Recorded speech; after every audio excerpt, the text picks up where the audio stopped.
right, now to our next conversation. Cotton has long held significant potential as a driver of economic growth and industrial development in Nigeria. But as global demand in textile and apparel products continue to rise, Nigeria's cotton industry stands at a critical crossroad, poised for revival, but facing structural and policy challenges. Now, let's aim to explore key issues surrounding cotton production and the business right here in Nigeria. Joining us to discuss this, we have Ms. Ololade Adene. She's a Managing Director, House of Dockers Integrated Service. It's good to have you on the show. Thank you. I'm happy to be here. Thank you for having me.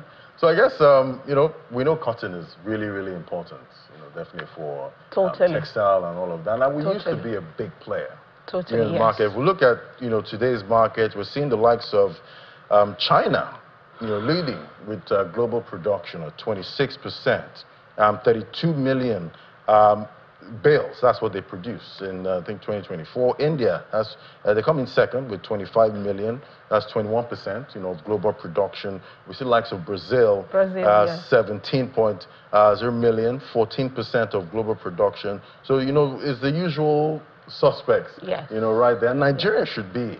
We should be. On that list. How are you seeing the cotton industry in Nigeria? Thank you very much.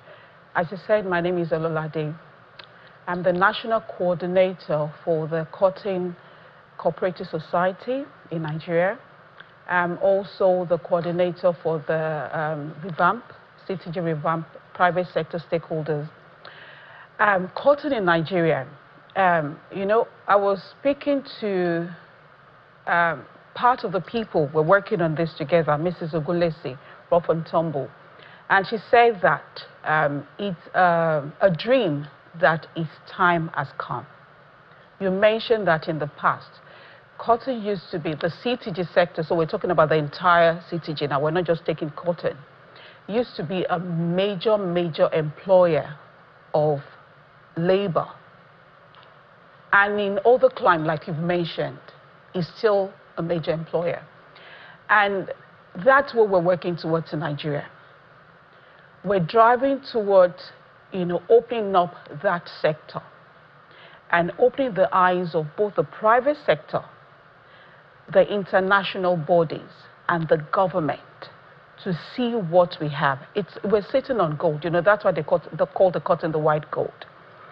We want Nigeria to be where they used to be, and even better, and we can get there. We're getting there. Right, because it's quite interesting. I'm seeing this beautiful fabric you're wearing. Yes. Here, and that's not coming from here, basically. No. Yeah, so we're importing most of this. Yes. I see a lot of fine fabrics. Yes. All over the market, and they look really good. They're quite good. And you'd expect that we should be able to produce some of this. So we need to get back to that big, beautiful time. We are at this point. back. So do you think, government is moving in the right direction, doing enough, when it comes to boosting, this industry? Government in, government out. There's always been some kind of incentive, some kind of program towards the sector. But right now with this present government, because in the last government I was a prime anchor under the central bank anchor program. I was a prime anchor for Southwest, for cotton. They did, because of the prime anchor, we have people still holding fort. This government now, they've shown that willingness, the readiness to push the sector. We're talking about Nigeria first, policy. We're talking about diversification of economy. Let me even tell you, I'm a cotton farmer. I'm a farmer, I'm a proud farmer. So I'm a farmer, I'm a textile designer, I'm a textile maker, I'm a garment maker, I'm a fashion designer. So you're big in that value chain? I've done all of them, everything. So, and we've been talking to the government. And I can tell you for a fact that this government are not joking, they're not playing when they say they want to do the diversification of economy. We've had stakeholders meeting, we've had several meetings with the government. I've had several meetings with the Minister of State for Industry, Federal Ministry of Trade, Industry, Trade and Investment, Senator John Eno. And I can tell you for a fact that, they mean business. The lot of work going on the ground, the lot of work, the lot of discussions going on with all the stakeholders, a lot of factors, will come to play for this to happen. There's easy accessibility to funds for the real farmers. When we're starting from the farming side, the real farmers, right, not the political farmers this time. Right. So we're having conversation. We've had meeting with the new MD of BOA on how farmers can be supported. You talked about the import of all this textile or the garment. Right. We're working towards a sustainable program, a system whereby we're not just banning the border, saying don't bring things in. That's not totally sustainable in itself. But when we drive from the feedstock all the way to the garment, then we can actually stop the influx. Is the backward integration. The moment you control your feedstock, you control the entire value chain. The moment, and we're not controlling the feedstock from just the farm, we want to control from the seed. Right? So our target now is quality and quantity. But I hear our cotton quality is one of the best in the world. You can say that again and again and again and again and again. It is. It is. We've not really explored especially our long staple. So potentially, we can match Egypt's cotton very well because of our soil type. When this is properly done. So when we talked about the quality and the quantity, now we're talking more about the agronomic practices in terms of how we're planting the cotton so that we can meet up the global standard and then we can optimize and take advantage of what we have, like a long staple, All right, so let's look at consumption, global cotton consumption. We're seeing China again.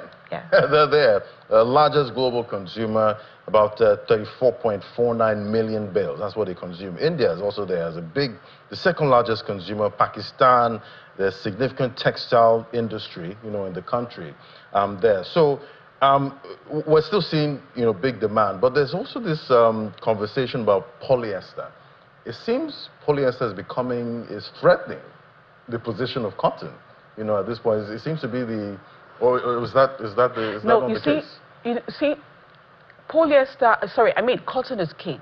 Right. So I studied textile designing, and I designed textile, and I, create my textile. So I did textile through polyester, textile through cotton, I did through bamboo, I did through silk, I did through milk, banana fiber, and all that. They all have, polyester is big, to be honest, but cotton is still king. When you look at the overall market, look at the kind of textile or the fabric that is being used, majorly it's cotton. All uniforms, cotton, suit, blind, towels. So cotton goes beyond the garment, the finished garment that we wear. It goes beyond that. It covers industrial usage as well, upholsteries, so many things. Now, in developing the cotton sector, before you even get to the garment, you have the byproducts from the cotton. So your garment comes at the last stage. You have your cotton, you have your cotton seed, you have the stuffing for mattresses and all that.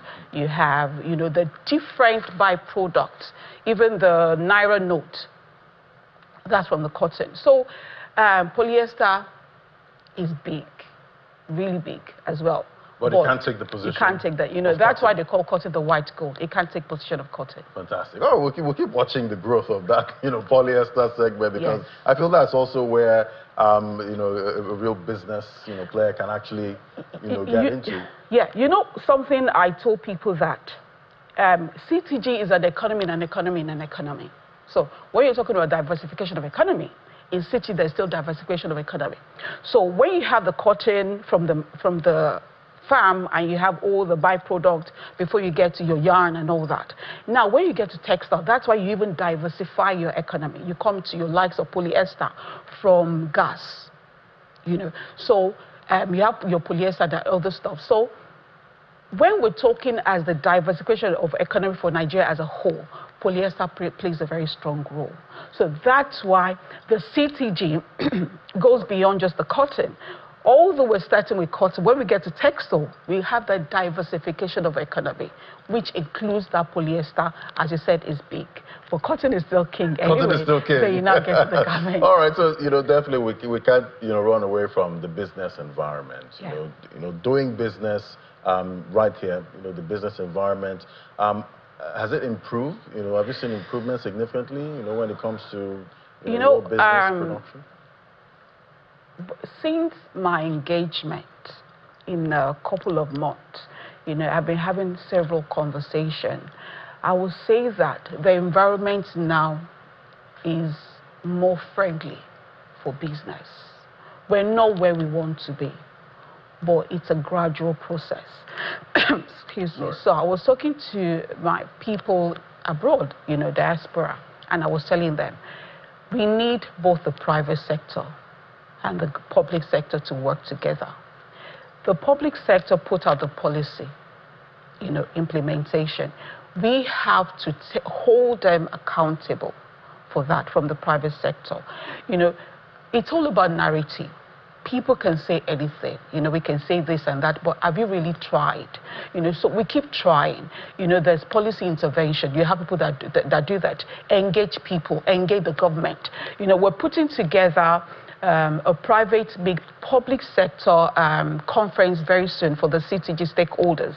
And what it's all about is we want to hold the government accountable. The things that we believe are not working properly, in terms of the business environment, we're telling them that we will enable them. We will support the government. We will see to the diversification agenda.